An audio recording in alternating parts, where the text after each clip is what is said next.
to the computer. Howdy, boys and girls. Welcome to another version of Sunday Sync. Let's kick this thing off. So I had some feedback about putting some agenda items on for this chat session. So I'm proposing this, not necessarily the way to go, but if people want to talk about it, great. If other topics, that's fine.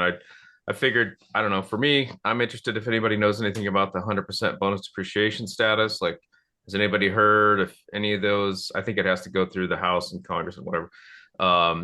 If Trump has done anything with that. And then I figured partnerships would be a topic that maybe somebody wanted to talk about. And then, of course, taxes, seeing how we're in the tax season. So let's just open it up to see if anybody has anything they want to talk about. I went online and can you guys hear me all right? Sort of, a little muffled, but I can hear you. Okay. Is that better? I mean, I can hear you. Okay. I I have we can do any topics you guys decide, but I've got a project I'm working on right now and I'd like to get other people's opinions on it. So that's it's I've got like I think a decent video of it and I'd love other people to take a look at it. It's about 6 minutes long and give me their opinions on what needs to be updated. I'm trying to fix it up and rent it out. Is this for YouTube or what's the goal? Is it for getting Oh, it's information not, up? Go ahead. yeah, just getting other people's opinions on. I think I know what needs to be fixed on it, but just getting other people's 2 cents worth. Wouldn't put it on, I'm not putting it on YouTube. What's the goal? What's the idea with the video? The video is just to, I mean, it's basically it's personal. It's a personal video. It's information for me to like just figure out like where to put my money at. So you want to show it to us and then get our Yeah, feedback, yeah. even though it's going to be recorded and eventually probably get snippeted into YouTube here and there? Oh, I don't know. If that's uh, yeah, I don't. Yeah, I don't know. I didn't consider that. I can stop the video. I can stop the recording if you want one, Carla. No big deal. It's up to you guys. Let's start with your topics first. I mean, I wasn't aware of that. I only brought it up because every once in a while I see my picture on Jared's channel, and it's because there's like a snippet or a subset of one of our meetings. Okay. And sometimes I'm not even talking in the video, but my picture's there, and I think it's Ah, entertaining. okay. Yeah, I've gone through, I think, 4 or 5 video editors and SEO people, and I still haven't found one yet that works well. So that's why you're seeing different stuff. I mean, I don't really care about monetization, but I'm using it as kind of a networking tool. That's why I put the partnership down here because eventually I'm going to run out of money, and so I'm trying to start incorporating. I know we don't really talk about that kind of stuff, or at least we haven't in the OREC community, but in other communities, partnerships are pretty common. So I don't know why we don't talk about it in the OREC community that much. I think everybody's kind of, from my take on it, most people are just kind of going solo. But other mentorships that I'm in, I think it's because they're bigger. Like the ORAD's smaller relative to other communities. So Ike, I can kind of hear you, but barely in the background. Oh, he must have been talking to somebody else. So, okay. Okay, so we have video feedback for Juan Carlo. Any other topics or um, next step direction kind of thing? I'd be interested in the taxes side of things. Yeah. So Yeah. I'll throw out what I'm doing. I'm in the middle of 2 cost segs. Oh, you know what? I had mentioned in the past, if you guys are doing cost segs, I have used cost seg EZ. But you guys know Matt the Lumberjacks EA main bean counters. They recommended, if you're not using them, to use DIY. I'll put it in here. DIY cost seg. DIY cost seg. I think it's DIYcostseg.com. Let me make sure I'm not lying to you here. Whoops, probably shouldn't show my bank account. Oh wait, I'm not sharing, am I? I don't think I'm sharing. Okay. When you were just there, I saw your whole screen for a minute with the PNC Bank. Oh, okay. So I was sharing. Well, luckily I wasn't logged in. Um, Let me go to DIY, yeah, DIYcostseg.com. So I haven't done this yet, but this is what Main Street Bean Counters recommended. So if you're using Main Street Bean Counters, they do it for you as part of the cost, which I think is phenomenal.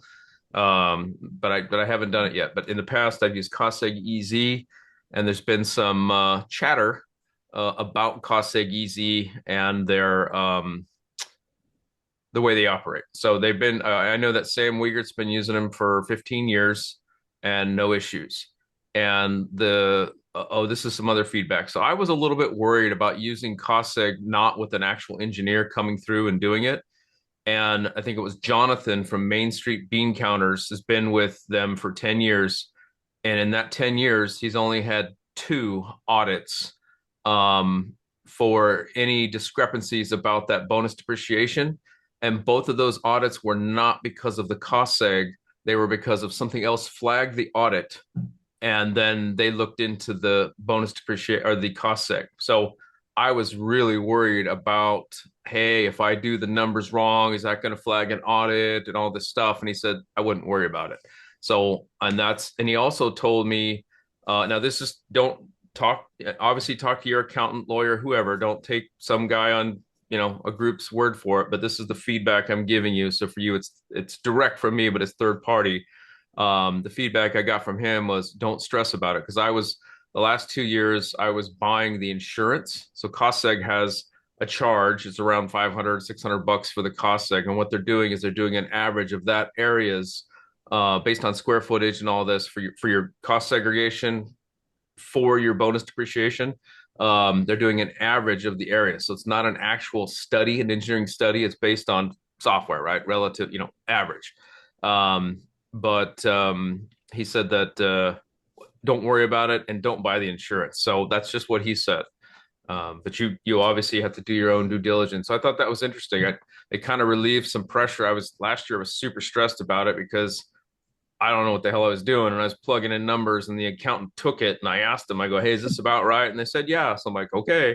And I did buy the insurance with it. So the idea with that for people that want to know is if you do an online average cost seg, if you do get audited, that insurance is supposedly there for, at least with cost seg EZ. If you do get audited, what they do is they then turn around and have an engineer come out and do the actual study. So take that FYI. So thought that was Can you interesting. back up a little bit? I mean, this depreciation, when you depreciating properties? Yeah, so if you wanted to pull forward your 5, 10, and 15-year depreciation, you can Uh, with what they call bonus depreciation. And again, check with your accountant, lawyers, okay. municipalities, whatever, Mhm. Mhm. on that. But yeah, you can, instead of doing the 3.5 a year. Now, it Mhm. depends on your strategy too. Like if you talk to people like Dion, he's never done this. Mhm. For me, I'm trying to squeeze every freaking ounce and whatever I Mhm. can capital Uh-huh. wise to then pull that money forward. And for me, that bonus depreciation goes right back into real estate purchases. Mhm. So I'm in growth mode 100%. So when and if the rates come down, I also plan on doing a cash out refi potentially, depending on if I don't make it a negative alligator property. So just consider the source. Somebody else that's maybe a little further along, Mhm. maybe if they land a property, they might not want to do it, or if their strategy is if they're a younger person. So I'm older. So Mhm. just again consider the source. But that's what I'm doing. Okay.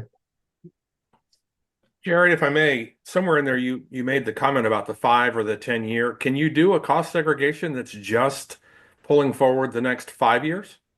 That's a good question. I imagine you could.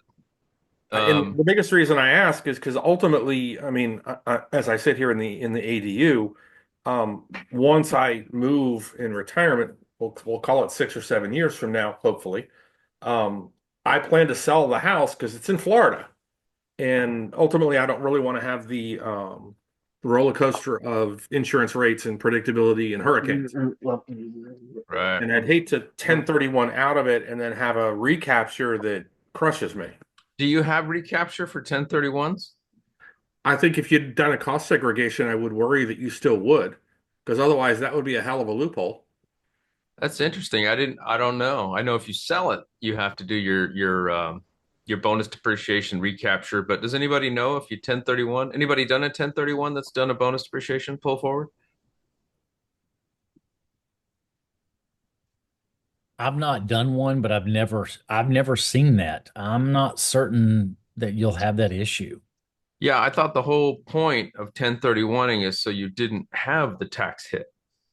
Right, but you're pulling forward, if you own it for 5 years, but you've pulled forward, as much as you absolutely could, then you've saved that in the taxes, then you 1031 into a different property. You've gained from depreciation that you didn't own for the duration of whatever that time frame was, right? Yeah, but that's also true for the properties. So like if let's say you didn't do bonus depreciation, I don't know the answer to this, but let's talk through it logically. So let's say we Sure. didn't do bonus. We just did the 3.5% a year. So you have 27.5 on residential. If you're commercial, obviously it's 39. But let's say it's residential, 27 and a half years over the 30 years, that basically 3.5% a year. Let's say you 1031. That whole point of 1031 is so you don't pay that 3.5. So, I would check with your accountant or, lawyers or whoever's on that. But I don't know. It's a good question. I wanted to give some feedback here too, and talking to some other investors and doing a little research. Some of the AI out there is wrong. And if you watched, it's interesting that this came up, I think yesterday, or the day before from Hemlane. What's her name? Dana was talking about this too. And I was like, yes, the AI, some of the chat GTP or open AI is a little bit wrong with some of your research. You assume that, well, you don't assume, but a lot of times you're doing research and you're using Google and, open AI and all this stuff. And, you get this return back. It says XYZ. Some of it's wrong. So definitely make sure to, check with your accountant and lawyers and whatnot on some of your, I guess, assumptions or your research, because some of that stuff you think might be right, might be wrong. So if you haven't seen it, I'd watch that Hemlane, or sorry, the Zuber. I don't know if you guys, I watch everything Zuber puts out, but I think it was yesterday, the day before, he met with Hemlane, Dana, and they talked about this, and I was like, holy crap, that's perfect timing. Because I've been doing a lot of research on some of this stuff, trying to figure out how to play this. And then, well, reason for me doing that is, my accountant and lawyers are expensive. So I want to make sure when I go into these meetings that they're charging me $350 an hour or the lawyers $500 an hour, to make sure to have the questions laid out to where I'm very efficient with those meetings. What's that? I Oh, think that was unintentional. oh, okay. So Yeah, yeah, you want to have great questions. oh, okay. Thanks, Robert. Yeah, I just want to make sure that I'm very efficient with my time, because some of these accountants and lawyers really like to chat it up, let's say, so they can charge more. I don't know if you noticed that, but they're like, "How you doing?" and "How's the family?" or whatever. And I'm like, "That's awesome, but hey, man, I'm getting billed here. The clock's ticking." So, Yeah, I'd be like all business. I'd be like, this yeah, is the I have these questions, answer the questions. I remember, oh, I don't know, 20 years ago or That's so, hilarious. or maybe 18 years. I was going through a divorce. I'd be like, look, if we're gonna start like that, I'm charging you. Yeah, yeah. I'm not gonna get a timer going to. I'm gonna charge you back. Yeah, I was sitting down talking to lawyers, and I sat down and quite literally took my phone out and put a timer on there. And I only had Uh-huh. three questions, and I think the total meeting was 12 minutes. And Uh-huh. because she was, I don't know, $600 an hour, whatever, she was super expensive. And so it was crazy. She started off, I'm like, nope, I got three questions. I asked the questions, I got the answers, and I hit the stop timer. She That's funny. wasn't too happy with me. Uh, What'd you and say? she just looked at me like, holy crap. But that was a super efficient meeting. Hey man, they're charging a ton of money by the minute. So my accountant, even if I send him emails and he responds back, he charges me for the response to the email time. So but that's okay. Hmm. As long as he's got good responses. No, he does. He's good. And I only Okay. do it if I really, really need, like if I have, like the last time I had a question was if I bought a house and I lived in one of the rooms and rented out the other rooms, how did that work with claiming the kitchen utility areas and all that? And he said it would be a little difficult and it might even flag an audit. So I scrapped it. Not gonna do that unless I have learned I didn't even know this was possible. I saw in one of the videos with Dion actually, where if you bought a house and you lived in a trailer on the property and you put a toothbrush in said trailer, then that would actually get around I'm not using the kitchen and laundry room. If I didn't, then I could claim the whole house. So I might do that. That's pushing it though, man. uh, yeah, Okay. I know. So anyway, I digress. Let's get back to what the group wants to talk about.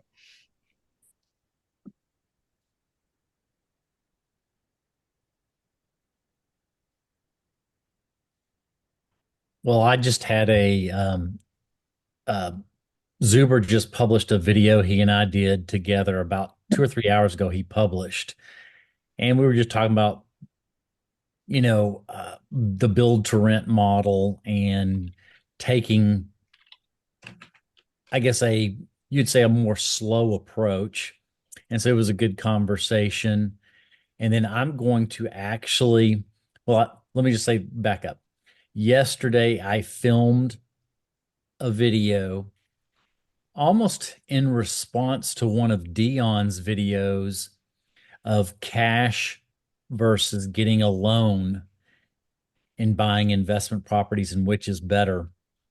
And I actually decided today I scrapped it and I rewrote the whole thing. So be looking for that video of really going into kind of taking what Dion said and coming from my perspective and adding some maybe some nuances to it of the way I think through it, of showing exactly how to optimize purchases. And it's a blend between the two. I think people go to extremes, and each extreme's probably not is not the best. Going to being over leveraged, you're at the razor's edge, or you're going ultra conservative, paying all cash. I think it's a blend, it's an in between.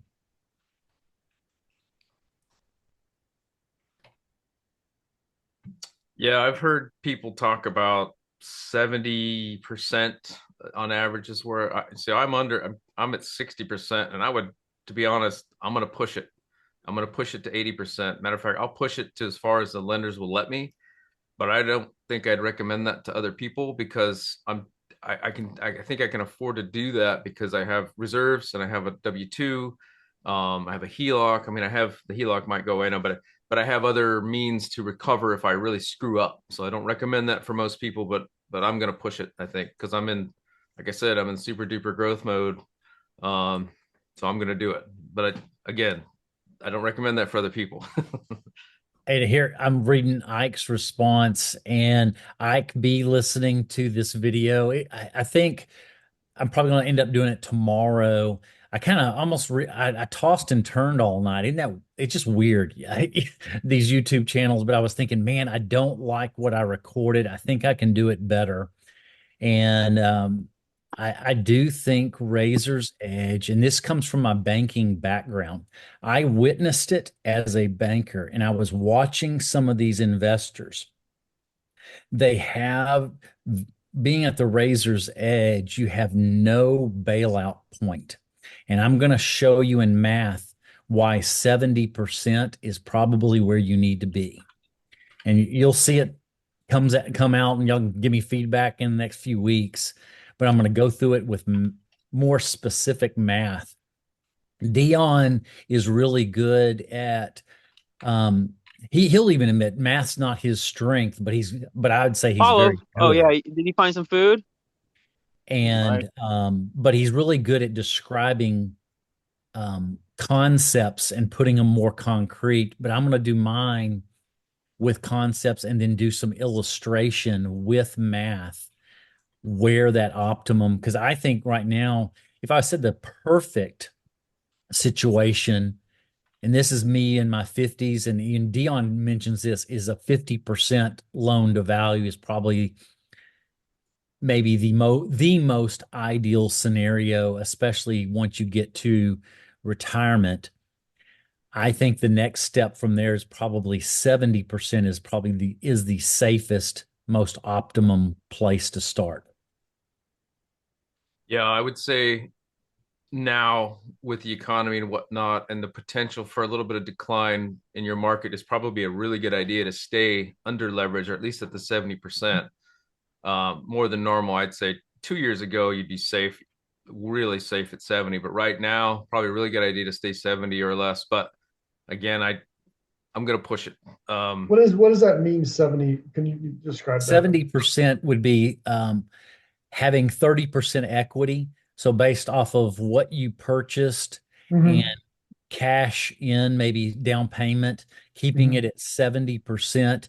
The reason being, and I'll give you a little bit of it. You mean 70% paid off? 70% loan Loans. to Okay. value. So So my 70% house. loan. Okay. The So reason completely. being, Okay. Mhm. so I've seen this in my banking background. I've watched this from others. Mhm. When somebody gets where something goes sideways Mhm. and you're having to sell, let's just take 2008. Let's just use that as the example. Okay, so prices go down. Nationwide average was about 9%.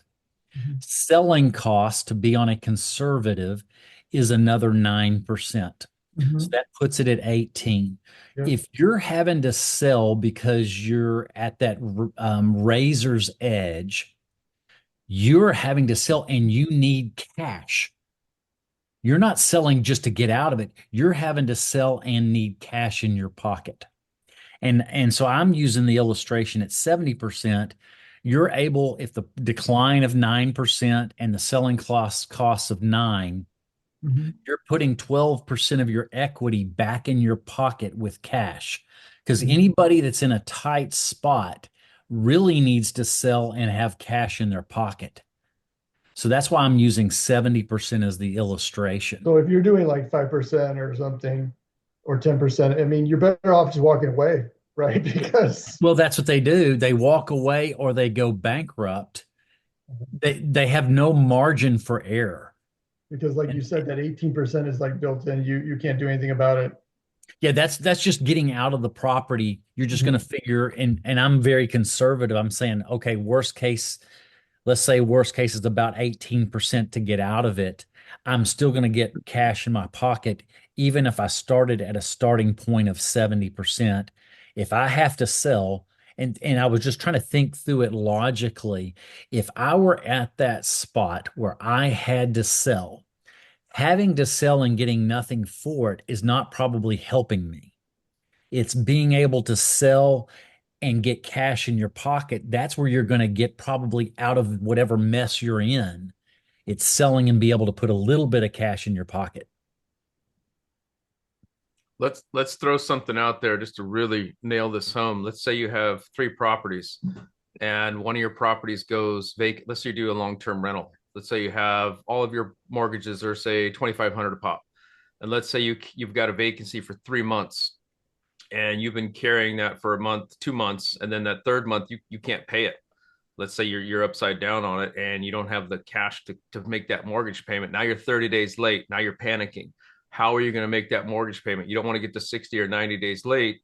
So you're in a rush to sell, right? So that if you don't have the buffer, one trying to sell right now is kind of a joke with, no real buyers in a lot of markets. And I know the Northeast is, but let's say you're in a not a great market to sell, you're going to sell for cheap, take that loss, and then try to cover to save those other two properties. And you might lose those other two properties, especially if you don't have enough. You might have to sell two of the properties to cover it, and then you're down to one. So that's kind of the idea. So, Yeah, it's kind of what you're saying, Jared. It becomes a snowball effect. If even if one is on the razor's edge, it can lead to a snowball effect. And so that is part of what I'm going to be talking about. And then I'm also going to show the illustration of paying all cash. Yes, it's more secure, but it doesn't optimize your return. And so I'm saying if you take progress both extremes, and I think of all kinds of different illustrations politically, all things in life. Usually both extremes are not the right answer. It's somewhere in that in between. And I'm going to just share that and show where that optimum, where my opinion, where that optimum is, where it keeps it safe, but you're maximizing your return. And I'm going to use an actual illustration and show the return of the five different ways. I'm going to put it all on math on a whiteboard and show it and discuss that. One thing I kind of along this line I thought about a couple of weeks ago was is it better to be highly leveraged on 15 properties, like at 10% or 5%, or to be 50% on like 5 properties? Yeah, I would. Well, I this don't is know the my math. opinion. I don't know the math on that because I haven't really worked it out, but I tend to lean towards the 5 properties on at 50%. Just my personality is like that. So less headache, it's more simple, more paid off. I But I think you mean, have you don't definitely you need to have reserves no matter what, whether you're highly leveraged or not. And that sleep well at night, that swan account that Dion uses that term, I think is brilliant. You have to have that. And I think if you are at razor's edge, you better have good reserves. Good, real good reserves. More so, in my opinion. But usually if you're at razor's edge, you're doing that because you have less reserves, yeah, that's what I would less think. It cash. doesn't make sense the other way around, honestly. To be on the razor's edge and have no reserve. I mean, that seems what you said made more sense. If you're on the razor's edge, then I can't The imagine you have a lot of reserves. the goal is not just to own acquire properties, it's also to keep them. Yeah. And we know there are cycles and we have to plan for the dips. And I feel like planning for the dips is having good reserves and also being a good loan to value position. It's both because we're trying to keep these, at least this community, we're trying to keep these things long term. And I'm saying what would be the optimum way to do that is not to be so leveraged. Brandon, if I may, I do completely agree with you, but I have a bit of a caveat.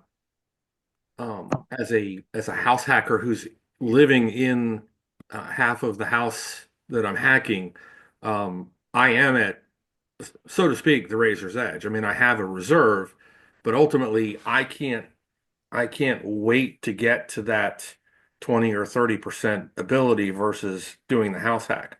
My curious, I would be curious to see what the math is from your perspective on at the point that I go to the next property where I'm putting 5% down on the next property and the equity in this property might be only 6 or 7%. I think that would be an interesting because at the beginning when you've only got the one or just the second, it's a different dynamic. And I think you definitely need the reserve and you need contingency plans around things, but it's going to be a while before you're at an average of even 20%. If you've got reserves, plus right now you're living in it. Right. So that creates extra security too, because if things go, it's your home too. And so you're going to keep paying and covering that because it is also your home. Right. Partial. You know what I'm saying? But it's a challenge, and I get it. I get it. I've been there at that very early stages. It's difficult to start at that position. But I just want to share my video is to share here's where optimum is. Hmm. But I get it. I mean, I'm not saying I've done it all at that perfect 30%. I'm just at that stage now. But I'm trying to share it. Just here's the goals. This is where you Well, want to and be. we appreciate that because we need to know what the target is to get towards. Until I've got a target to aim for, I'm not really, you know, it's hard to plan around an unknown versus at least having a target. Yeah, and then what I'm gonna do is show math. It's more math from that 30% perspective Hmm. and math at full cash. And I'm gonna show the returns and to try to describe it and really um, put it in real numbers because I know for me, I get more from it or at least can apply it better when I see a real scenario. And so that's what I'm going to do in this video on my whiteboard is really create an actual scenario so that people can see it. Yeah, I think that's a good idea. I like the math, Because and it all of makes us and you're ultimately are a little bit math. yeah, it's all whether you want to admit it or not. It's all math. So it's like, and your number 30% is based on those commissions, right? Mostly, And having a path out because and I having a guess path I'm out. very conservative from my banking background, and I Mhm. watched people fail and go bankrupt. So it has really groomed me to think I have to have more than one bailout point. If I only have I if I acquire a property where the only scenario that I win is it has to go perfect, Mhm. that is not a good position to be in. I And mean, so I'm trying to create scenarios when I'm acquiring properties that I have a backup and sometimes a backup to the backup so that I don't lose my assets. And so if you say that it's backup one is a better loan to value, backup number two is a decent reserve account. Those are two different backups. yeah. I mean, when you say that, it makes me think of different uh, examples. Is like the example, the casino examples. If you sit down at the 21 table, or let's say craps table, you need to have a certain amount of money on the table because you're going to have times where you just roll the dice badly and bad luck, and you got to get through those rough patches so you can get to a patch where you're winning, right? So it's like if the market turns down a bit or houses are harder to sell or rent, I mean, if you don't have those reserves, I mean, it could kind of kill you, I think. Yeah, it's like building a business because owning rental property is a business. If your business plan is it only works if it goes perfect, Uh, that is not a good business plan. So as you're building out your real estate portfolio, you have to build a business plan for some of the worst case scenarios. You can't create perfect of the most catastrophic. No one would survive no matter what. But if you create scenarios in your business plan that handles some of the most likely bad situations, I can get through that and plan that ahead of time. You're going to be able to keep your business. right. And yeah, that totally makes sense. I have a perspective on this when I thought about it before. Um, to me is when I was thinking about it is more like how many months of mortgage payment can I cover in rather than how much leverage on that particular property is. So if I have, let's say, going back to that example, having three rental houses. So if per month is 25, well maybe the rent is 2,500 and then the mortgage payment plus property tax, insurance and all that stuff is 2,000. Then I want to at least make sure I have the average day on markets for that type of property in that area times 1.5 or something. So then let's say if that property on average, for lease is like 2 months, and then I can cover up to, 3.5 months, 4 months worth of rent. That's kind of like how I look at it as the reserve I need to have, plus some, capital expenditure that, I might have to do to repair one of them. That's that's kind of how I look at it as to how much reserve I have to have instead of how much leverage per property I'm maintaining.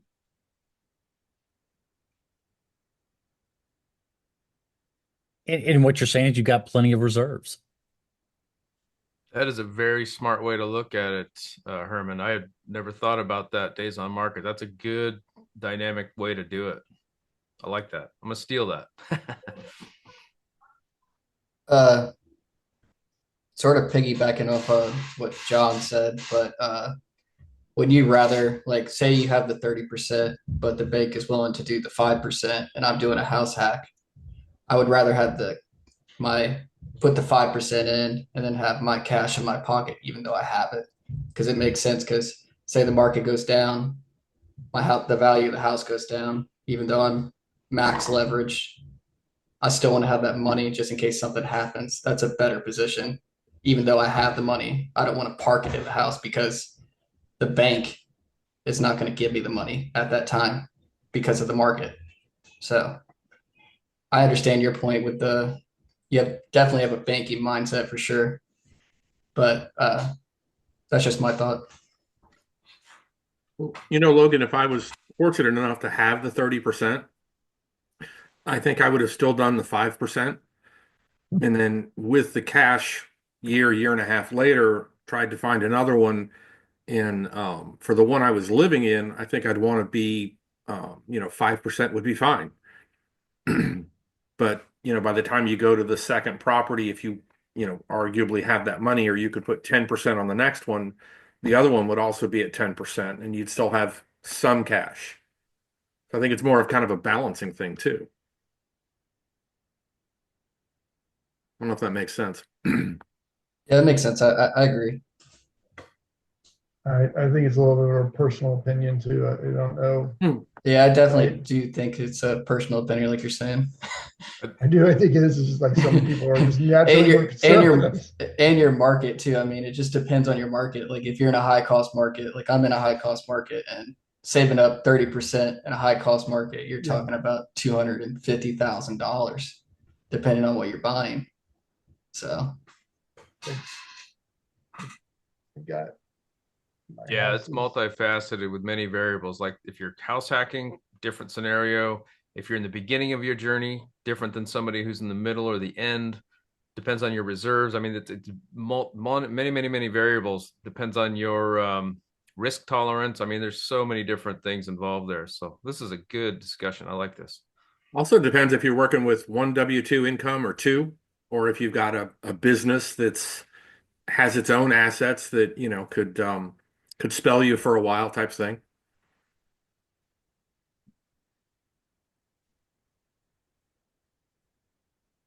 I think it would also be how much your W-2 makes. If you have a very high W-2 like me, I like to be a little more fast and loose with what I do. I agree. I keep like $10,000 per property, but my idea is like I want a second.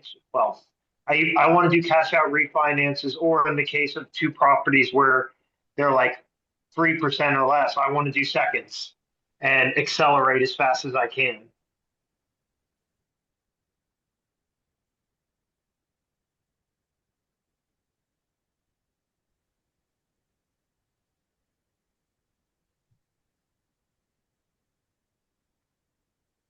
Yeah, I'm definitely on a slower path. I mean, not that I don't want to get, two or three more before I leave Florida, but um, one step at a time. And right now, my W-2 technically just covers everything without the other side rented. So as a house hacker, it's fine at the moment. It's just um, I'm going for a promotion in a few weeks, and presuming I get that, it changes a little bit of everything. But in the meantime, it's fine just like it is, even though it's not actually rented even right now. There's a whole backstory on why, but Oh yeah, don't worry, I get it. I mean, one of the people in this community is he's even worse than you. He owns three properties, and two of them are currently gutted, and he only has one renter and lives in the others. So, you oh want to well, talk about playing fast and loose. yeah, I'm way better off than that. It's just I was debating on doing a partial or a full remodel to separate or finish the separation for the ADU side. And at this point, I've actually changed or gone back to the original approach I had. So I'm working on moving everything into the small side, and then I'm going to rent the rest of the 3-1. And that'll put me back on track probably in about 10 months to turn around and look at doing another house hack. Yeah, no, I think So, that's absolutely fine. The the only advice I'd give you going forward, and this doesn't pertain to you now, is only do one thing at once. hmm, Like he, he's he's feeling it a bit. I felt it a bit in the past where I tried to do a bunch of projects at once and had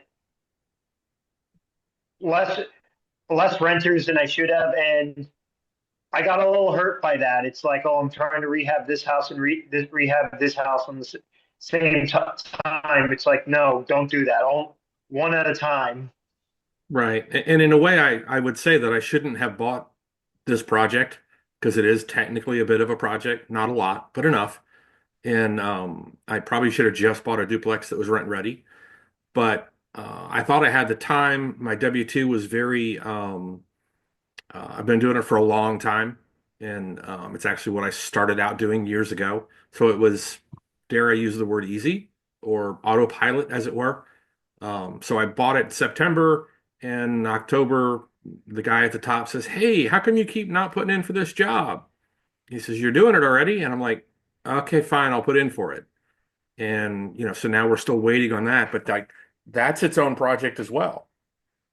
So I just got to get through that and figure out which way that's going. But once I get everything moved into the small side, I can rent the main house. I just have to figure out how to phrase the leasing because technically it would be more of a roommate agreement, but yet they'd have the whole other half of the house and I wouldn't have any access.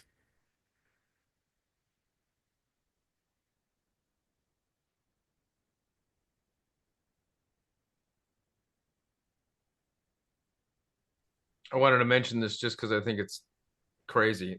Kevin Cho, who's a big name in another group, he had 27 properties with his partner, all sub two, all with very little equity, like under 10%, and 27 properties. And he sold them all to his partner and got the hell out because he sees what a lot of people see with the economy. So that's a potential for a domino effect to lose every damn thing. So he got out, sold out. I thought that was interesting. He has 0 properties right now. So I put a link in this document here. I'll post this in the sub two community for the links that are in here, or not sub two. I'm sorry.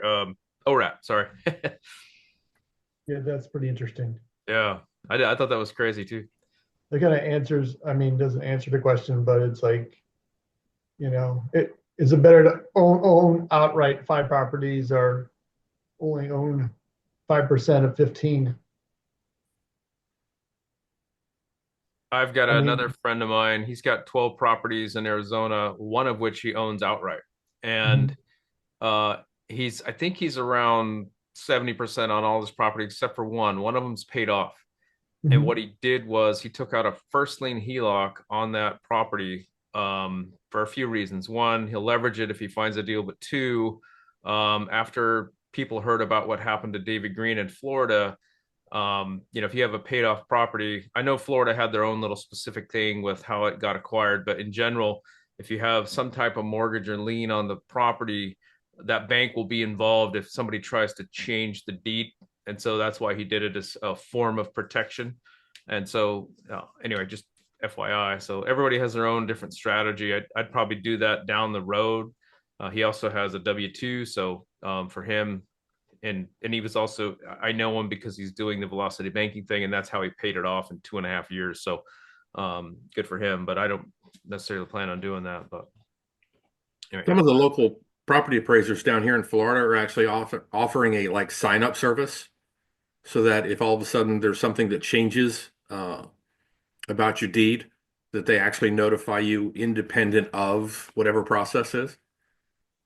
So, yeah, I've heard of that. There's like 2 years ago, I heard some sort of a YouTube video or something about title lock or deed Mhm. lock or one of those type of things, kind of like the credit thing.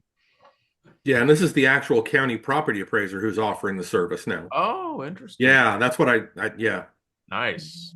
Yeah, so that way it's like you're really talking with them and they're telling you, "Hey, by the way, did you happen to notice that, you sold your house for $3?"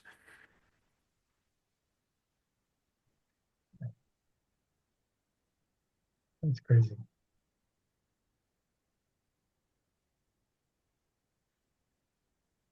I'm writing that one down, John. You know, I was sworn in last week for the Johnson County Appraisal Board. So that was Yay. pretty interesting, but that's actually awesome. I'm writing that down as something I'm going to propose. So it's the county appraiser offers this Yeah, service. yes they do. They have to pay a fee, of course, I'm sure. I'm not sure actually. I haven't actually Really? signed up for it because, I am notably leveraged. But it's right there on the website. I'm not sure that there's a fee as opposed to just, extra communication that comes from them. Wow. But I Okay. can I can send you their site if Please you're do that. interested. Okay. Seriously, please do that. I'll look that up because I think Sure. that's a very important thing for people that own properties free and clear. Okay. What county is that? John, what county did you say that was in? It's called Alachua. Alachua in Florida? Alachua in Florida. Yeah, my mom owns a house and I guess it's Delray Beach, Florida, outright. So, and I think it was on here mentioned this scenario that we're talking about, and I Hmm. wasn't even aware of it really, that that's even a thing.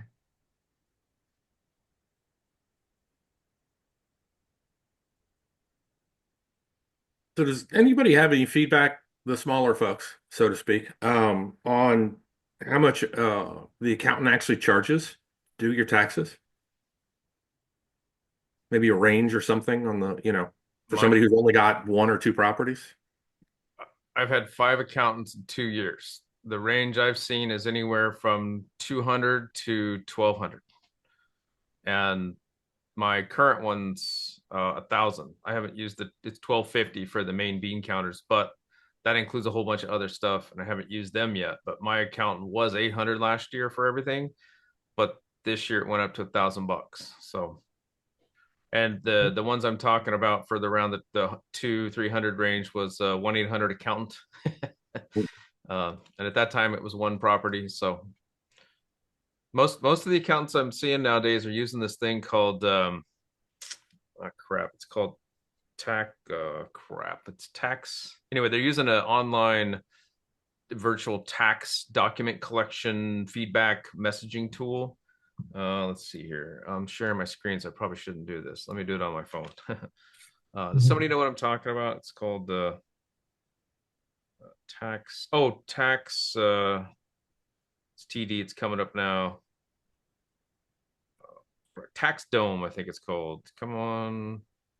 So they're using it to turn around and pull your records? Yeah, it's like a third-party tool that the last 3 accountants I've used have used this thing. So it's fairly popular with up and down the stack. And 1-800 accountant uses it, an independent that I was using, and then also the national tax planning team that I'm using now also uses it. And it's I think it's called Tax Dome. Hell is this thing? Anyway, side note.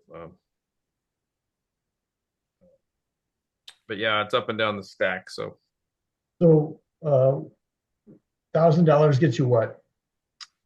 well, with the higher end guys, I think it was a fee for they required an what do you call it, a review or initiation or whatever. There was a 15-minute free get to know you thing, and if they told you you explain what you did and they explain what they did, very high level. If you liked what you did, then I think it was a kind of like a half-ass retainer thing around. I think it was $800 or something. Now this is with the national tax planners. This is on the high end. He's $350 an hour for consulting, that kind of thing. But then I was shocked actually to see that because I had thought they'd hired these not independents, they'd hired people that are cheaper to do your actual taxes. So I Mhm. thought that I was paying in the lower end range, but when I got my bill, I looked at it last year, it was around $800. I was shocked. This year it's $1,000 simply because the prices went up. And I thought that was a little excessive just to do my taxes. Now, granted, I do have, I'm not big or anything, but I have 3 properties, a W-2. I have some other investments, right? Some private money Mhm. loans and some stuff. So it is a little bit more complicated probably than the average. So you can probably guess that yours would be a little bit lower, but that's a reference. Mhm. So And this just to do all your taxes with all your everything. assets. Yeah, W-2, the 3 properties, my cost seg stuff, so it is, Okay. a little bit more than normal. So I would guess probably 700 on the high end for like one property, something like that, especially basic and whatnot. But Okay. I don't know. It's just a total guess. But that's Jeff Nash with National Tax Consulting. Now I did meet with the main bean counters. They're 1250. So for an extra $250, man, that is totally worth it, especially because they include the cost seg with their plan. So the cost seg's around $500 right there. So to me, it's totally worth it. They do have a separate fee for the consulting and tax planning, and they are a EA, and I forget what that stands for, but it's not just a regular CPA service. So they're the next tier up. I think I talked about this last time, but they do tax strategy. So I'm really looking forward to that. I don't have them yet, but in after I finish my taxes, I think I'm meeting with them in May, and then we'll go over tax strategy. And so next year I'll have them for my taxes. Hey, Jared, I'm sorry.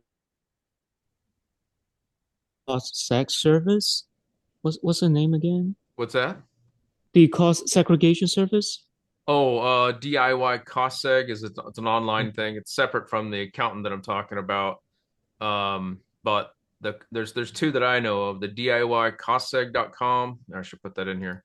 And then the costsegeasy.com are the 2. I've used costsegeasy before, but main bean counters told me that DIY costseg was better and a little easier to use because costsegeasy changed up their forms this year. And also a few months ago, they did something really weird where they removed the what do you call it? The protection, the insurance piece for about a week or 2, and that was really odd. And then they put it back. So something strange going on there. I don't really know what it means, but maybe it's just they were updating the website and it went away. I don't know because they did change some of their stuff, and it's a little bit complicated. But the main bean counters, they include the cost seg with their service, so I thought that was pretty cool. Okay. But, Yeah. but Mhm. yeah, So sorry. Yeah. Yeah. I was just, looking at cost seg, and I started, talking to different firms in Houston and try to, compare some other services as well.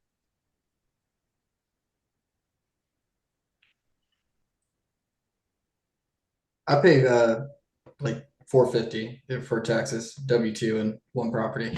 But this year it's going to be 2 properties, so I don't know how much that's going to change for the tax person I use locally.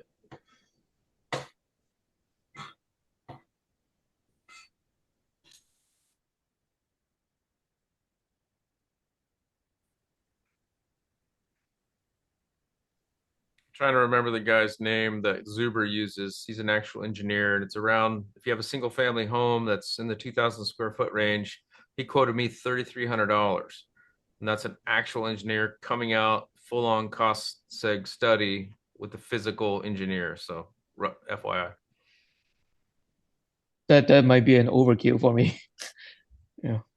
I agree, but somebody that's very, I guess, risk adverse that really wants to have it in case they get audited, I can see that. But given that I talked to a guy that's got 10 years of experience now, the main bean counter guy, his name was Jonathan, pretty cool guy. It seems like. Anyway, he said like I said, in 10 years, he's only seen an audit twice, and both of those were not triggered by the cost seg. It was triggered by something else. And they only dug into the cost seg piece simply because it was part of the audit. So I mean, again, do your own due diligence, but I feel pretty comfortable using these software things now that I've heard that. So, That's great. Hey, appreciate that. yeah, I was kind of stressed about it. I'm risk adverse. I don't want to deal with the IRS. I don't want to deal with any of that crap. So, Yeah, same here. Yeah.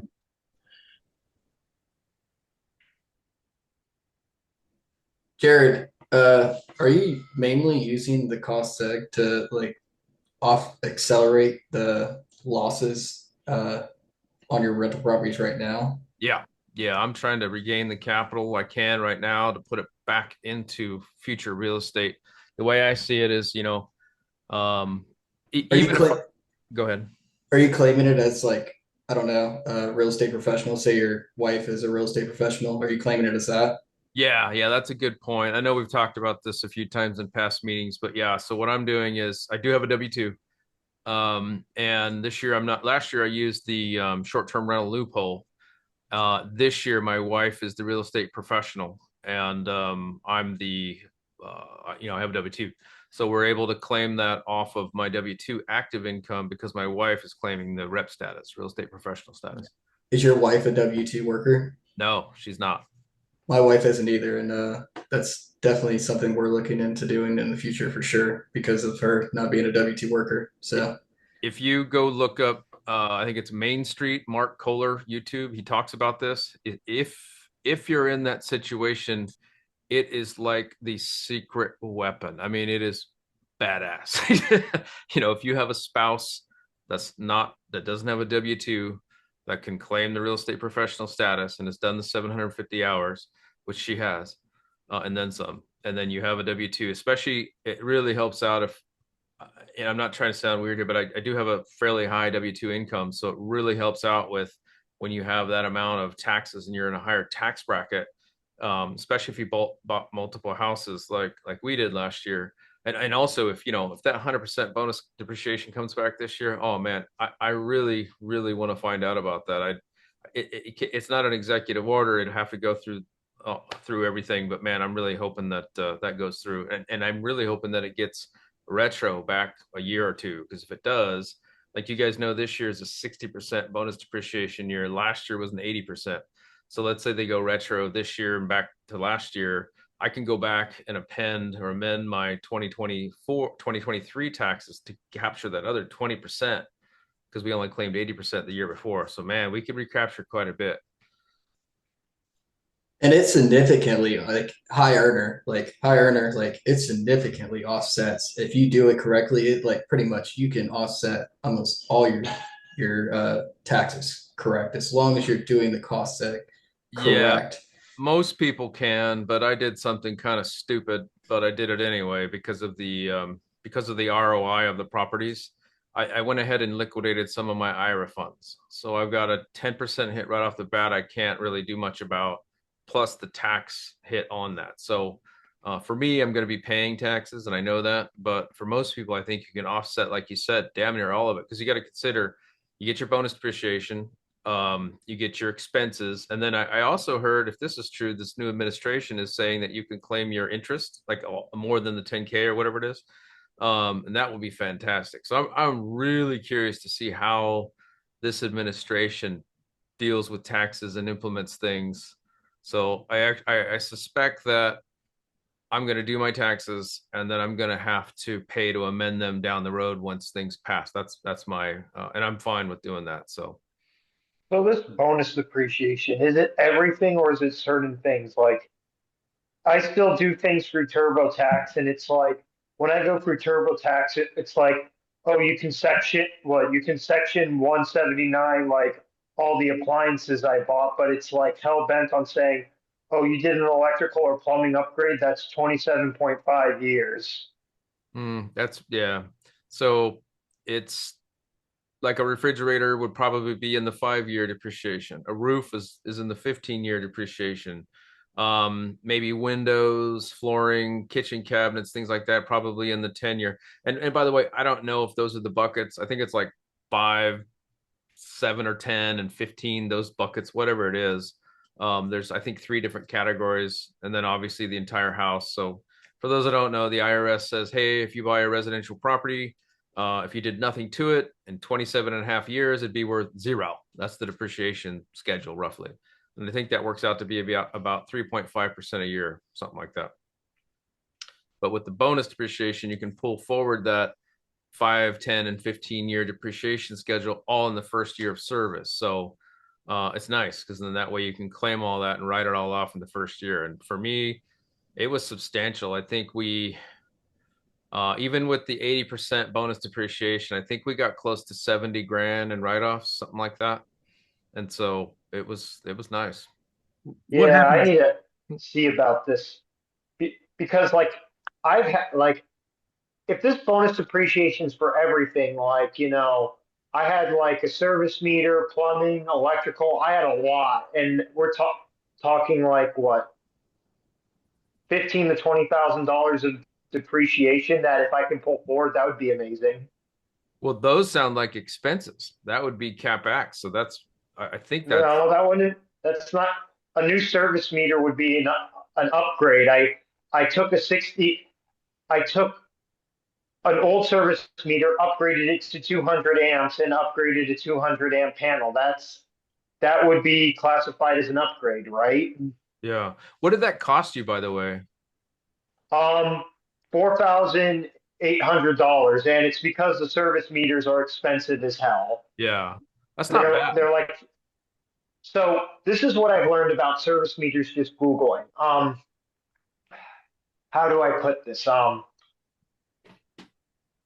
The more gangs you have, the more expensive it becomes once you get past like 800 amps for everything. So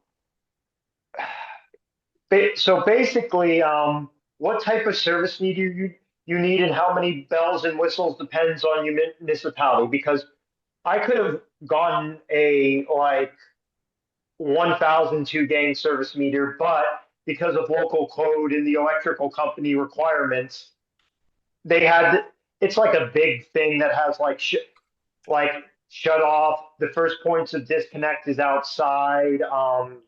But yeah, it was $3,000, and that's basically what the town and the power company required. But anyways, so you can buy like let's call them all in one like meter sockets with all the gains you need up to like 800 amps with like 5 or 6 gains. Once you get past that, you have to. Now, I'm probably going to butcher this somewhat, but what you need is like a main bus, and then you have to buy each of the gangs as attachments. So there's like a main bus in the center, and then you have to attach the amount of gangs you want at the side.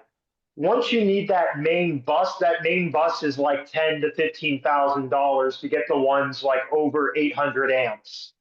And then like the 2 meter sockets you can attach to are relatively inexpensive. So yeah, if you're doing a residential upgrade now, the only reason why I went with 200 amps is because this was a college rental. And yeah, it was a 60 amp service meter, and it had a hot water tank already using 30 amps. So that was just going to end very badly. So so basically, after I talked to the electrician, based on my options, what was it? Basically, the difference between a 100, 125 amp and a 200 amp service meter would have been a couple $100 because it's the cost of the meter. He would have installed it all this um, same the gauge wire he has to use because it's 200 amp meter. I forget the exact gauge, but he has to use bigger wire down to the panels. But the panels were only like a 5 to 10 foot run, so it was only like a couple extra bucks worth of wire because. But if you have a longer wire run from the service meter to the panel, it's going to cost a lot more because at that point you're talking about what is it like 4 or 2 gauge wire, which is like $5 to $7 a foot versus your standard like 14.2 or 12.2 wire, which is like 20 cents per foot. So there's that to consider. But yeah, since I did that, it was $4,800 for him to install the meters. We had to pull a permit because yeah, you're pulling a permit when you're changing the service meter because the electric company has to know and they say so. And then, yeah, it was basically to just because there was a new panel, there was like he had to move. There was like minor extensions slash. He had to like basically he had to put a couple of junction boxes up because now that's a new panel. Some of the wires weren't long enough. The code around here is as long as you're not like modifying like 3 feet or so of wire, you do not have to like all of a sudden like arc fault every panel. Which, if he had to put arc fault breakers on, he would have charged like 50 to 60 bucks per breaker instead of like $6 per breaker. But because he was only moving them like a foot or two and not like it's like 3 or 4 feet here, he got he could get away with that. But yeah, deep dive in service meter adjustments. Oh, one other thing to point out. I don't know if this is around here or an everywhere thing. The rule here is that once you get past once you get to 3 units, you have to have a common meter. So I was able to get away with a 2 gang meter in a duplex because you don't have to have a common meter in a duplex. But once you get to 4 units, you're forced to have a common panel for all the common electric stuff. One other thing the electrician told me.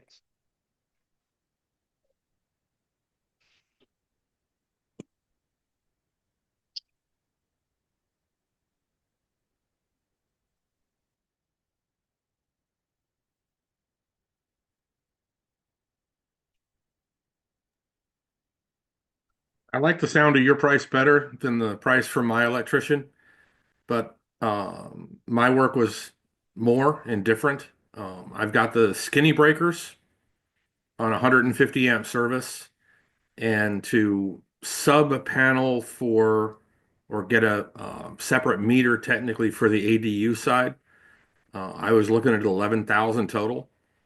A part of that was a rewire, and then part of that was getting the power from the one far end of the house all the way over to where the ADU is. That would And then, explain everything because, yeah, like I said, he's using a very high gauge wire that's like $5 to $7 a foot that he has to take out all the way, plus more labor. I mean, I don't know what labor rates are for everyone, or this electrician charges 85 an hour, and well, 85 an hour for him, and then his helpers are like if it's an apprentice, they're 45. It's if it's in the journeyman who's helping them, they're 65. But yeah, but yeah, yeah. If you're putting in a new sub panel and then running a huge wire to the ADU, yeah, because if you if it's to the old other side of the house and you're talking like 150, 200 feet. mm, Well, first of all, he has to spend all the time like running that wire, securing it properly. It's not just like for like 12, 2, and 14 gauge wire. They're they're small staples that you can easily just hammer down, or most electricians have like a staple gun. That one you need to like put connectors on, screw them down. That's a lot more involved. well, And he's running it outside. He needs conduit instead, and that's a whole nother thing. yeah, if he could have squeezed into the attic, which is not favorable, that would be about 50 feet. If he had to go on the outside, he'd probably be closer to 90 feet. Um, so it wasn't, once he explained what was involved, it made sense. The funny thing is in my municipality, you can have an ADU that can share the electric. You just can't technically share the water. Because apparently you can't live without water, but you can live without electric. Let me. I, so let me remind me again. Was he adding a new meter, or was he taking an existing electrical panel and putting a sub panel? He was adding a new meter. Mm-hmm. He was feeding the 150 amp panel that was already in place. And then he was running all the way across to the ADU side to make a whole sub panel for just the ADU that would then be able to be read off of the second meter he'd be adding outside. All right, that probably wouldn't work then because who was it? If everyone in here is, well, I know some of you are familiar with Chris Culp. He's done a lot of work into sub metering and sub paneling. And he would know this better than I would, but he was talking about like if for some reason you need to run electrical and you don't want to put another panel service or meter, he was talking about this device that you can put in where you can actually like so if you had to like say put in a sub panel for like an ADU or another service, you could you could you could run the breaker on the main panel and the wire you run into the sub panel. You could splice the wires and attach this device there that would read the kilowatt hours going through that um, going through that to that sub panel from the main breaker. So you wouldn't need a new service. You could just look at now. You'd have to kind of pay for the electrical. Like let's say it was your main house and you're renting out the ADU, you'd get the electric bill. It would show you how much kilowatt hours you use, and then you could get a monthly reading off of the kilowatt hours used by that device you did, and then basically split the bill based on how much kilowatt hours you used, and then bill the tenant for that. We had some very interesting um, discussions about sub metering, even sub metering gas, sub metering electric, and sub metering water, and all the different devices to do that. Especially water is a big one. I haven't run into it, but Chris and Matt have talked about how they've had a couple of tenants where it's like Niagara Falls in there, and they've been getting huge water bills, and it's an option, especially because a lot of us are running off of like municipal water, which they won't do that. They won't separate your water for units. So if you want to do some repiping and do a sub metering, it's a way to actually separate water.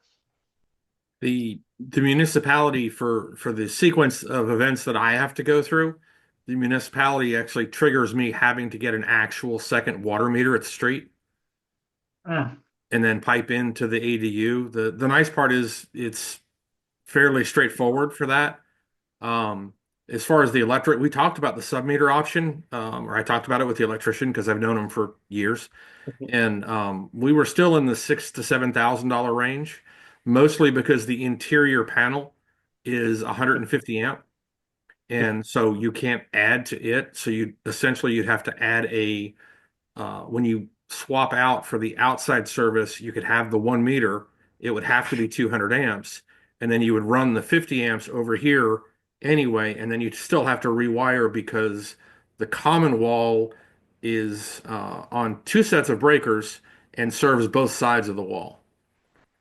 So it was one of those ones where it's like, okay, that's just doesn't make a lot of sense either. So because ultimately, and all of that came out because I need to run a 220 over so I can put a mini split in. And the reason I only have 150 amp service is because I have gas as well. So it's not like the house needs 200. It can get by with 150. Sure. I'm not a license. I know a lot about electrical, but I'm not an electrician. So he's probably a lot more right than I am about this. My project was very straightforward. That basically there was very little wiring involved. It was just replace service meter, replace panel, and very minimal destruction to the wiring. Yeah. I may explore the sub meter option if I can technically isolate the outlets in the common wall because I have to rip part of that, all the drywall off of one side, and then the 220. So it's potentially an option, but I'm not going to, step one is, like I said earlier, get myself moved into the one side and get the other rented for now. And then when I move out, I'll probably turn around and pay to get someone to do some of the other work that needs to get done to complete the separation. Right.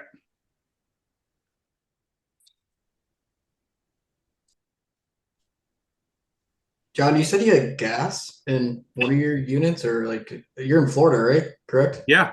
Yeah, I'm in Florida. We have natural gas. Or are you using natural gas for mostly cooking or hot water Um, heater or the stove, the old water heater was gas. The new hot water heater is electric. I had to get the at point of sale, I made the seller replace the hot water heater, and they replaced it with electric, I guess because it was cheaper, which ultimately used the 220 circuit that I could have used. Um, and then the stove and the heat is actually also gas. okay. So it's actually in this neighborhood, at least, and in parts of this city, it's reasonably common actually.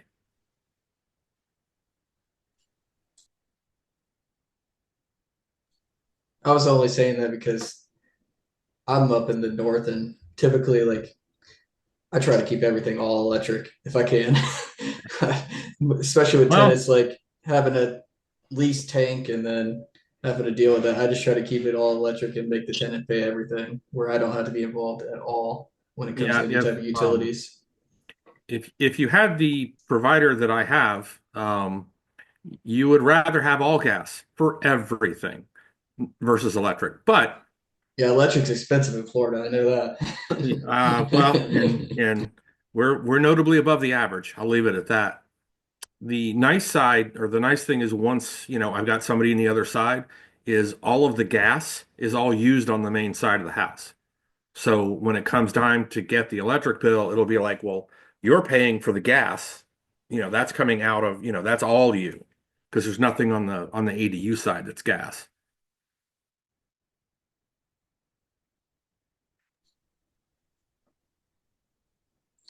Sorry, I just was asking. Yeah.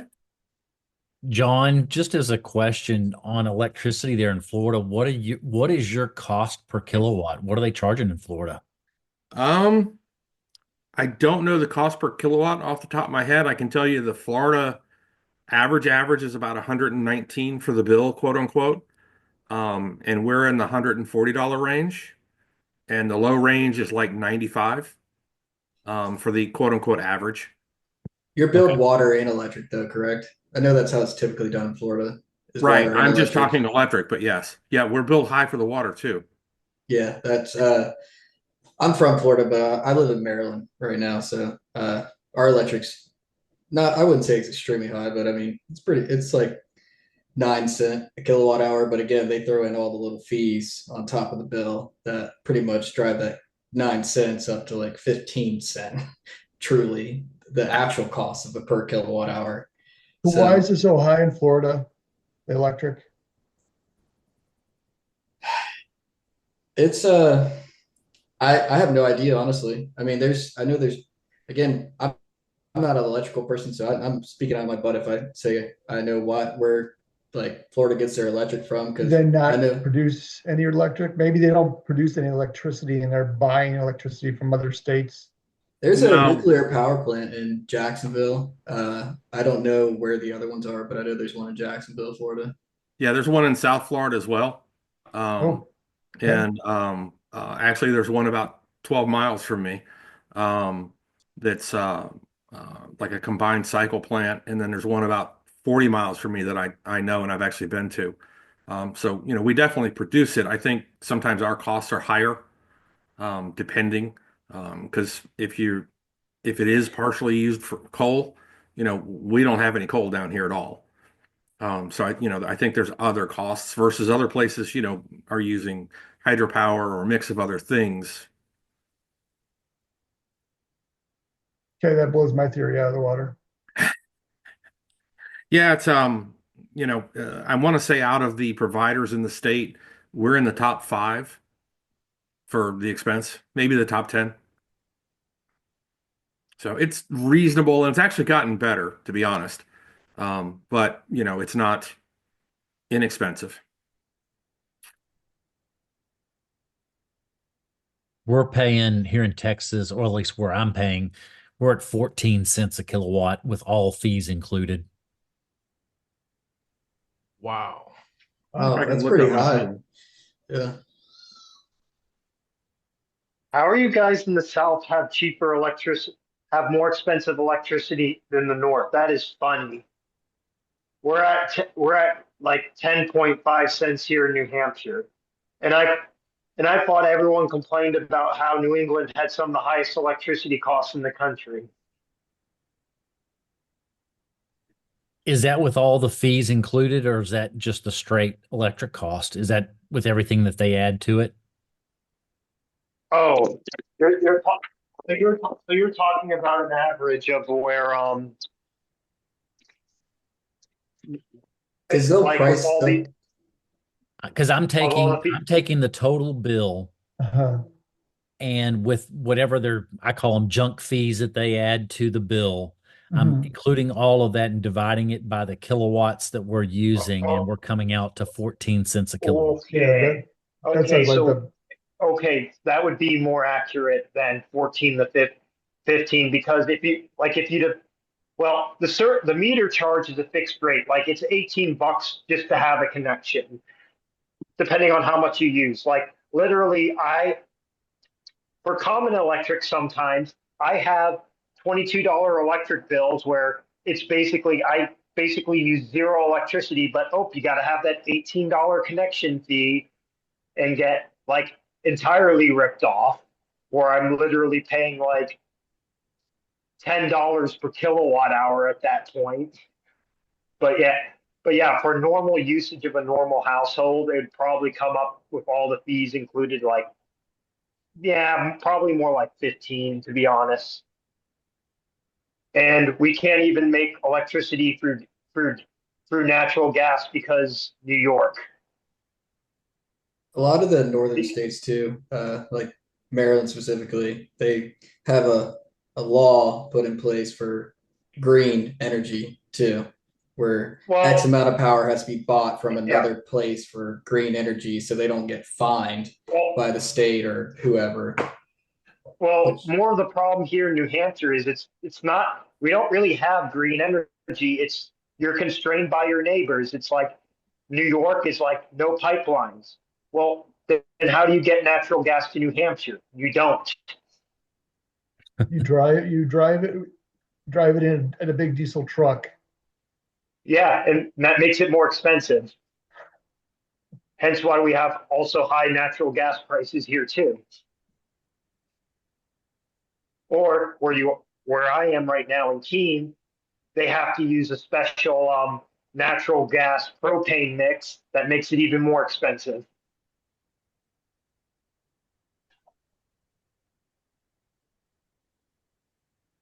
Where it's basically at the point where, it's not natural gas is only slightly less expensive than buying heating oil.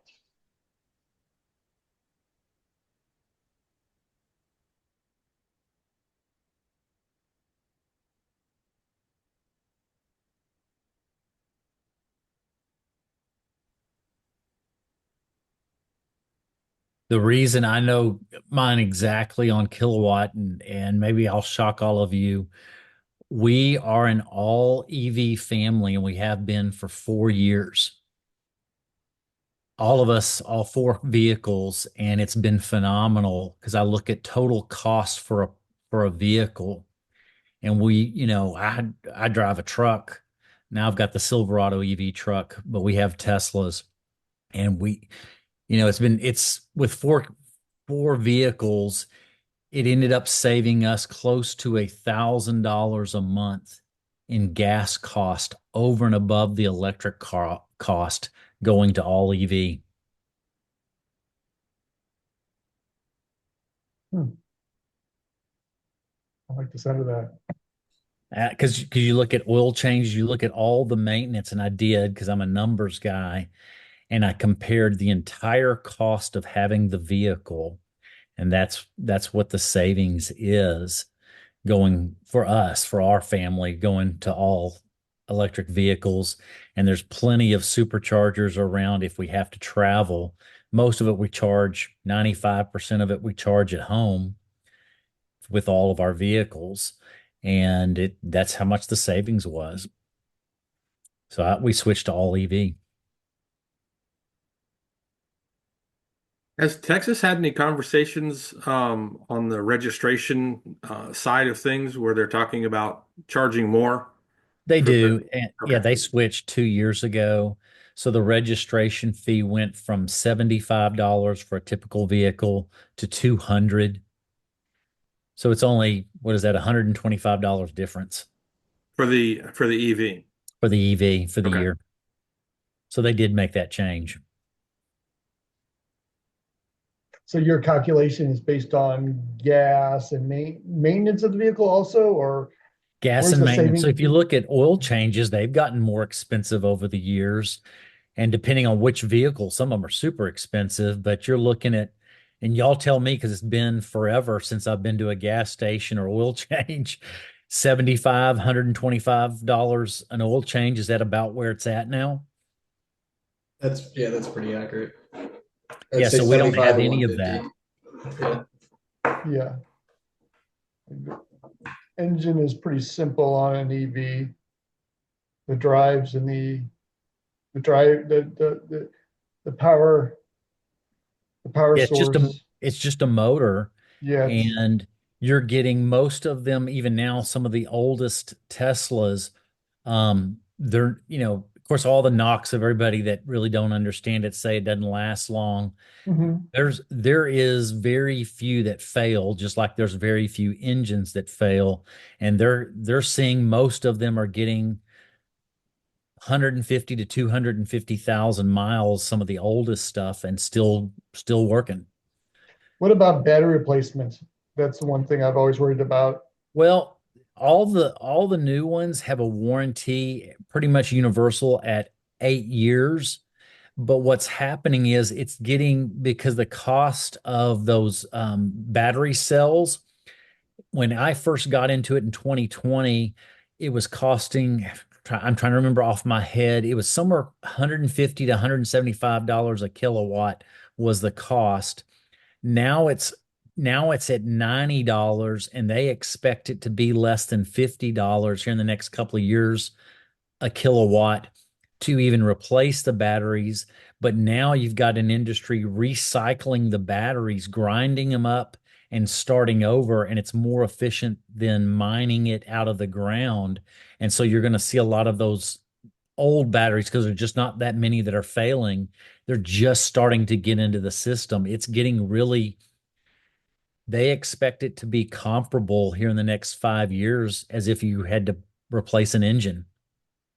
I mean, because that's virtually what, in a sense, what you're Yeah, doing. essentially that's what you're doing. So what MPG were you assuming when you did this calculation? It was, well, I had a combination. Because I had a truck. My wife had a big Suburban, and then we had two cars. And so I don't have it in front. It's been a while since I did that calculation based off what gas was then.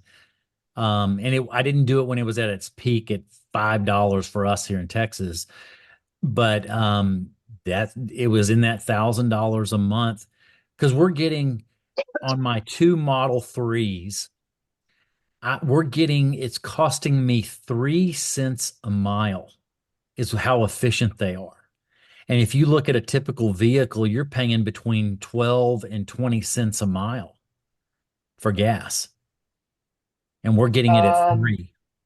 yeah, well, no, I'm doing a lot better because I own a Prius, which gets like Right. Well, that'd be totally 54. different. Yeah. Yeah, yeah. It's like I drive a hybrid. So I was just wondering, like, electric vehicle versus hybrid, because it's like, I was driving a Versa before that was like 32 miles per gallon. Now I'm like 54. It's like, well, that saves me a shit ton of money right there, just like with all that.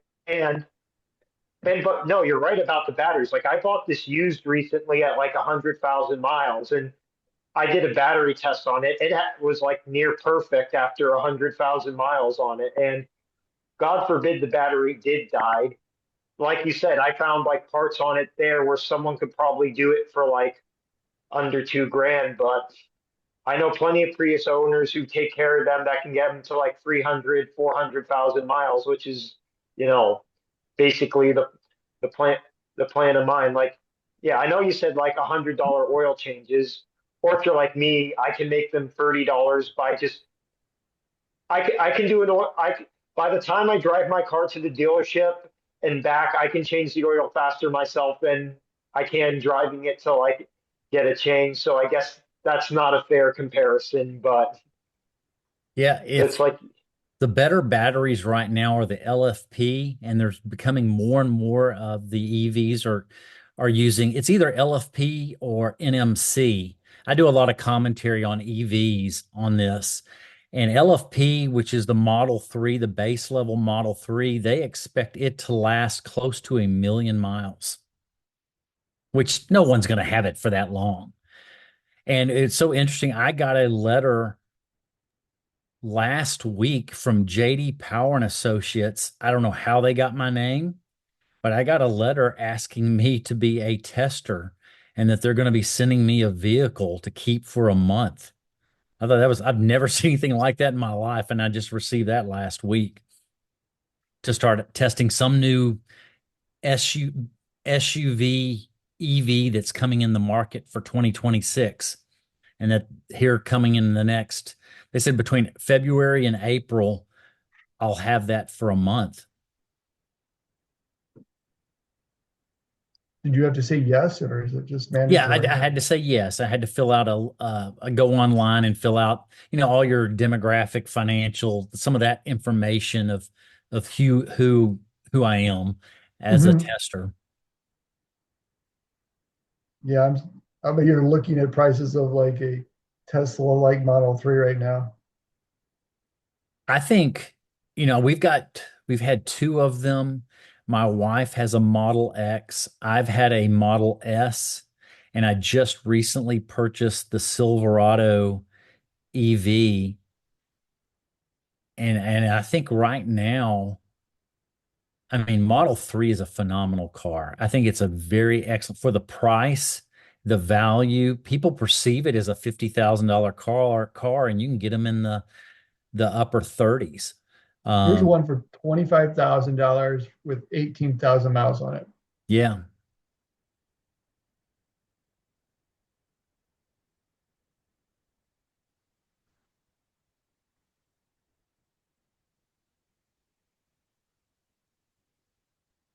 I'm in a college town, and I have noticed sometimes when you look at condos for sale, you'll see Teslas in the parking lot. And I often wonder, you know, where are they going to charge them? I mean, there's places in town. It's just I've seems, started wiring all my new construction. I put in a 240 plug. Even on my multifamilies, I've began to do that. On my latest triplex, I put a 240 plug out front and I Mhm. advertise it. There's not that many in the town that I live in, but it's growing, hmm. and it creates a segment that you can capture a renter that maybe somebody else can't because they have access to put in a level 2 charger for their electric vehicle. So I've been doing that now for this will be one, two, four properties so far that I put in a 240 plug. So Interesting. The, is that all the it new is? Is a building two, code is that. it's a 240 plug? Yeah, the newest building code that came out 2 years ago has already began to make that change. Not all cities have adopted the newest building code just yet, but in within the new build code, you have to put one in your garage. It's part of the new build code.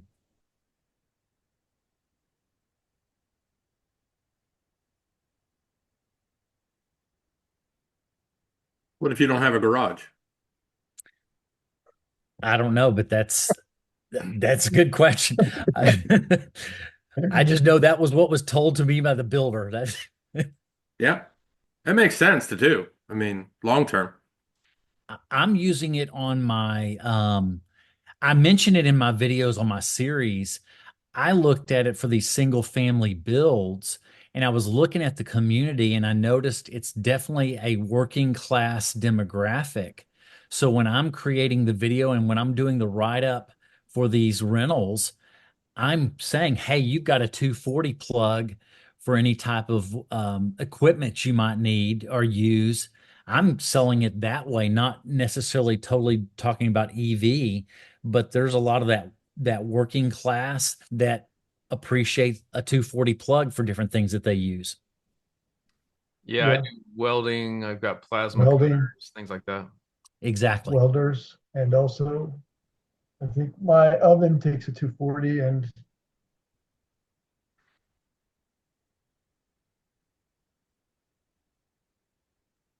At the time when I'm building them at front end builds, it's about $400 extra for the electrician. And so to me, that's not that much to offer that as a feature, even when I'm trying to rent it out.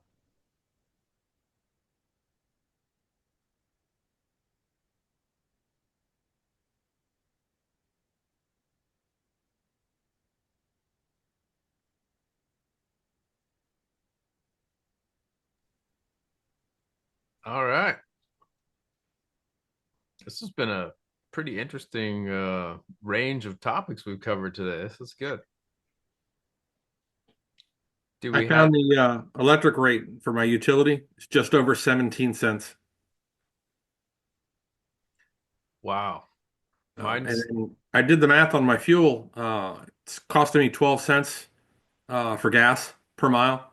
But I only have to get gas every 5 weeks because I just live that close to work. So there's that. Yeah. The truck I had got half the mileage, so that was 24 cents a mile. So getting the car was a definite plus.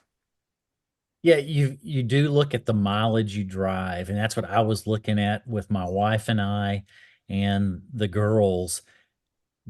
Those teenage girls are driving everywhere too to see all their friends. We were, roughly, it was close to, man, it was well over 4,000 miles. If you add up everybody's, well over 4,000 miles a month. My yearly trip to work calculates at 4,000. Wow. You you hit can up do the you hit up the grocery store on the way home, and yeah, it's really nice actually. It didn't used to be that way. It used to be more like 40 and 50 miles one way. So, Well, at least I can say with certainty that my Prius is not costing me what's the new thing, 70 cents per mile. It's definitely not doing that. anybody calculate the smiles per mile? I had a I had an SS Camaro and it was way high and I had to get rid of it because I'm not mature enough, even at 50, to own that vehicle. I will say that is one of the things I love about the EVs with the torque. My Model S was as fast as a Corvette Stingray, and it was a lot of fun. Even my Silverado truck that I just bought that's an EV, it's 0 to 60 in 5 seconds, which is still very fast for most cars. Yeah. Now my wife has the Model X, and it's 0 to 60 in 3.5 seconds. Is that the gull wing door thing? Yeah, that's Oh, that. yeah. Yeah, that gull wing, and it's a lot of fun. I agree. You can get dangerous with it, but it's sure fun to have that torque. Yeah, I've seen guys stripping those even the Model 3s down with the front and back, the all-wheel drive ones, stripping them down and using them on drag strips. Yep.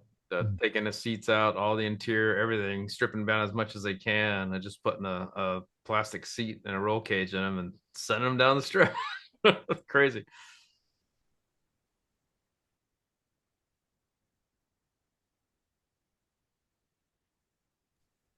All right. Do we have any other topics to cover today or chat about?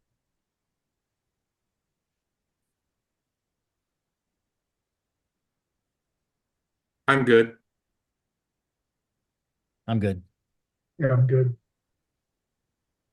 Cool. Well, we could end it here if you guys want. Okay. Oh, this is for next time because I don't want it to go down a big rabbit hole. But are you guys working on look for those of you who are going to Vegas? Are you looking at the outline of the 2 days and making lists of questions, or is that just me? I'm winging it. Okay. Actually, that's a pretty good option. I think I might do that too. I think I'll print it out. I'm trying to make sure that like I have just a question I want to know the answer to from somebody, as opposed to, you know, asking 10 dumb questions versus one, hopefully, semi-intelligent one. There's no such thing as a dumb question. I've told, but I disagree with that. Well, the my problem sometimes is I'll come up with a list of questions. I'll do it sometimes before the Tuesday Dion one, and I'll come up with 4 or 5 questions, and at the point that I'm ready to actually put it in, because I did it a few hours before, my brain has been processing it, and I'm going, wait, I kind of know the answer to that. That's not really the question. I need a different question because I can almost answer that.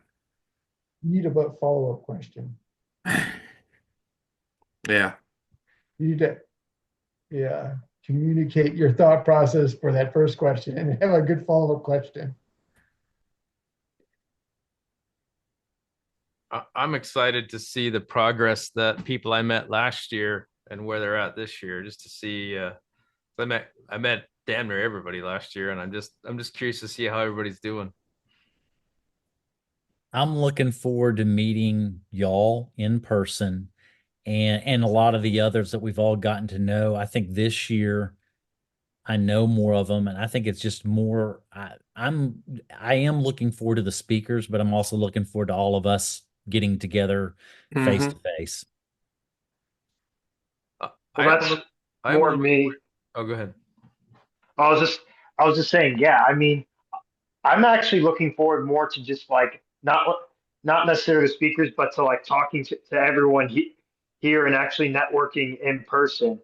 And on that note, because of IRS rules, I need uh, was it on Thursday and Friday, I believe I need to preoccupy my time four with 4 hours of activities with other investors for it to count as a business day. Now, thankfully, the Denny's happen at midnight, so technically it's 12 a.m. to 2 a.m. Thursday and Friday. But I am trying to figure out how to get people together for another 2 hours a day. Therefore, I can write off all of my hotel expenses. That's easy. Everybody usually meets at one of the bars after the event. So, well, That's not everybody, hilarious. but a good chunk Wait, of people. on Thursday and Friday. Oh, sorry. Yeah, no, but Yeah, Saturday night. Um, yeah, I guess it's we just got we Friday. got Saturday covered. Yeah, Saturday we're going to be at the event all day. right, It's right, just that I'm trying to min max the tax deductions here, and to min max it and not pay 80 and to write off those 2 nights for $80. I need to be around other people. We already got the 2 hours at Denny's covered. That's good. Now we need two more because I've heard I've heard from um, CPAs that the hard and fast rule that the IRS uses for a business day is like 4 hours Well, I of come business. in Wednesday, so hit me up. Well, and to that end, isn't Mark talking about doing some kind of croc walk?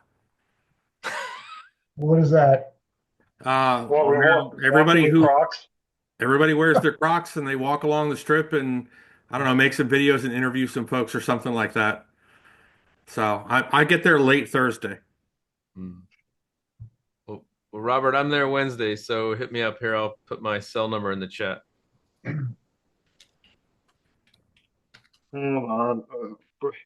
Oh, Wednesday. So what is it? Wednesday. So like I get in Tuesday. I'm going. And And Tuesday in the afternoon / Wednesday morning, I'm going to be exploring the Grand Canyon. I've already given up on trying to write that part off. That's going to be very Yeah, difficult. that's going to be difficult, Robert. Why don't you just go look at real estate? Drive by. That it. is real estate. That's it. It is real estate. You look at some properties on the way to the Yeah. Grand Canyon. Yeah. Look at that property there. Look at that property there as you're doing 90 down the I like that. No, I like that idea. Believe me, all right. So I'll admit something. My wife and I went to Maui last year and we met with some agents, some real estate agents, just to look at property, just for that reason. listen, and this is one thing I'm going to be asking people like Dion.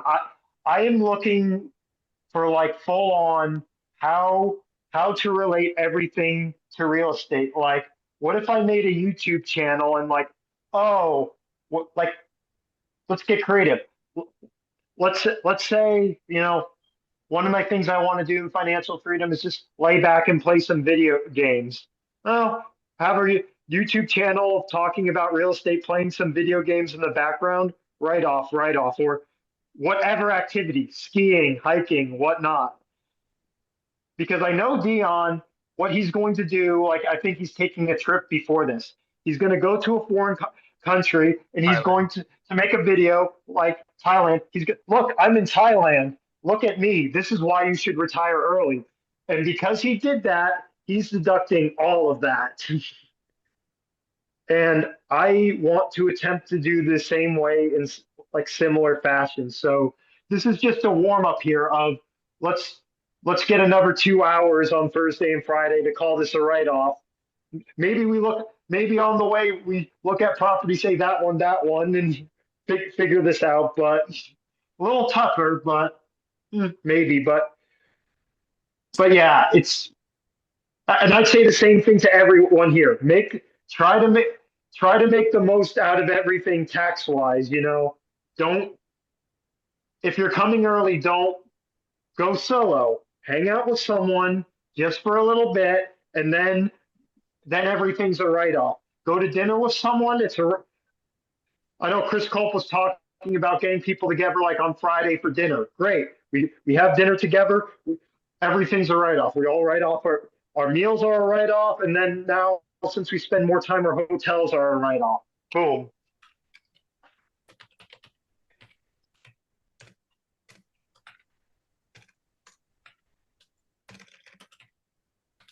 I'll be coming in on Friday and we're leaving Tuesday.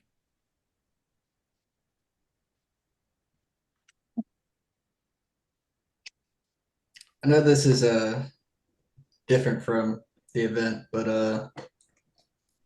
I have a situation where the house I just purchased pretty much is a main house, which me and my family live in, and then a smaller house, which I rent out, obviously. But I have a neighbor I could subdivide and create the other house, both houses as their own tax record or property at that point. But my one neighbor I had to approach and see if they'll subdivide 1 acre to me because as it sits, I don't meet setback requirements and the 3 acre minimum requirement for each lot. So I'm just curious if anybody's ever had to approach someone about potentially subdividing and buying from them.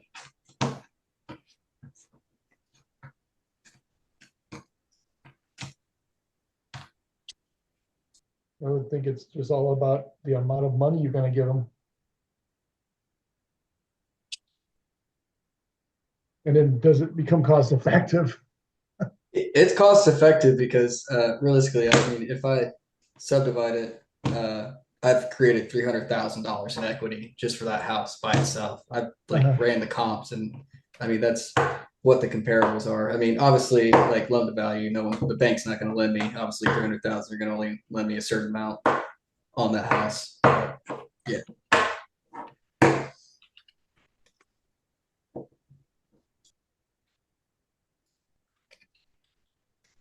I would suggest that maybe in the conversation somewhere you see what he would want as other concessions that weren't necessarily the price. The price might not matter as much as, a solid concrete wall between his place and, what's going to be the new place, or, some landscaping improvements to buffer the sound or something like that. Yeah, that's a good thought.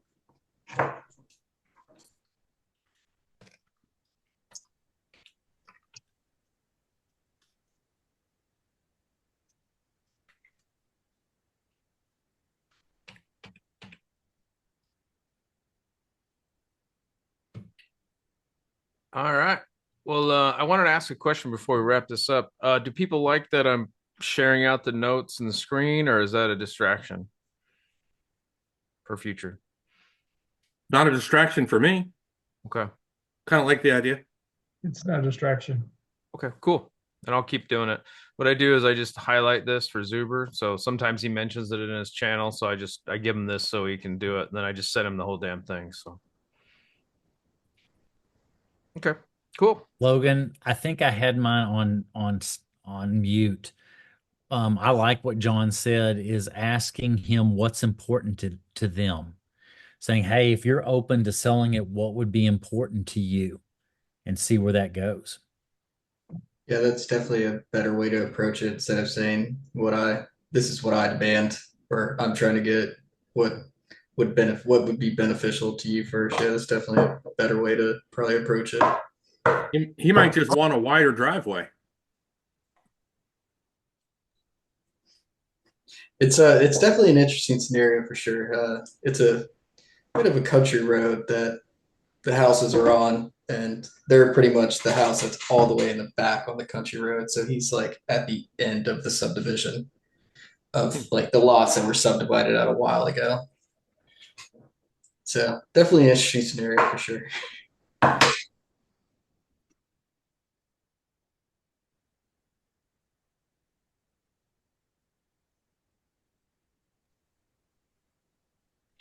All righty, Rudy.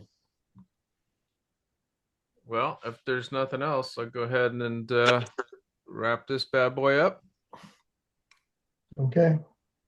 All right. It was good seeing you guys again. You too. Thanks. Bye. All right. Take it easy, all. Good talking to everyone. Okay. Bye.